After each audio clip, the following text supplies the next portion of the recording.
Result చూస్తున్నాము. ముఖ్యంగా ఆంధ్రప్రదేశ్ లో చాలా మంది కూడా ఎక్స్పెక్ట్ చేయలేదు. టీడీపీ వాళ్ళు కూడా డైలమాలు ఉండే, అటు వైసీపీ వాళ్ళు కూడా డైలమాలు ఉండే. ఎవరికి కూడా బయటికి కాన్ఫిడెన్స్ గా ఉన్నప్పటికీ కూడా లోన వాళ్ళకి భయం ఉంది.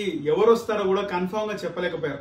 చాలా వరకు కూడా ఇక్కడ శ్రీకాకుళం గాని, విజయనగరం గాని, గుంటూరు గాని, గుంటూరులో Pemmasani Chandrasekhar TDP MP candidate గెలిచే అవకాశం ఉందని చెప్పినప్పటికి కూడా గుంటూరు ఇక్కడ అసెంబ్లీ గాని, మంగళగిరి గాని, ప్రతిపాడు గాని, ఇటు చీపురుపల్లి గాని, విజయనగరం చూసుకుంటే శ్రీకాకుళం, ఇవన్నీ కూడా వైజాగ్, ఇవన్నీ కూడా టీడీపీ గెలుస్తుందా వైసీపీ గెలుస్తుందా? ముఖ్యంగా నెల్లూరులో జగన్మోహన్ రెడ్డికి ఫాలోయింగ్ ఎక్కువగా ఉంది. కడప తర్వాత నెల్లూరే జగన్మోహన్ రెడ్డికి అని చాలా మంది అనుకున్నారు. కానీ టీడీపీ వాళ్ళు వైసీపీ వాళ్ళకి బయటికి చెప్పినప్పటికీ లోపల వాళ్ళే డైలమాలు ఉండే. కానీ ఈరోజు క్లియర్ కట్ మెజారిటీ వచ్చింది. ఇది నార్మల్ విజయం కూడా కాదు.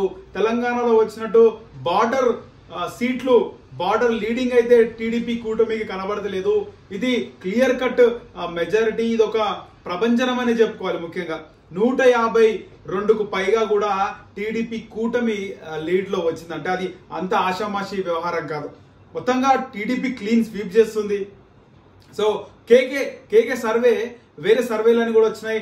ఆరామస్థాన్ సర్వే ఆయన మొత్తం కూడా వైసీపీ గెలుస్తుంది అని చెప్పారు. కానీ కేకే సర్వే టీడీపీకి 160+ అంటే ఎవ్వరు కూడా నమ్మలేదు. అసలుకి టీడీపీ వాళ్ళు కూడా నమ్మలేదు. 160 రావచ్చు లేదో మాకు తెలియదు, కానీ టీడీపీ గెలుస్తుంది అని చెప్పినారు. కానీ 160 వస్తాయని వాళ్ళకే, అసలు 160 వస్తాయని ఏ టీడీపీ నాయకుడు కూడా ఎక్స్పెక్ట్ చేయలేదు. గెలిస్తే చాలు, చంద్రబాబు నాయుడు ముఖ్యమంత్రిగా అవుతే చాలు, కూటమి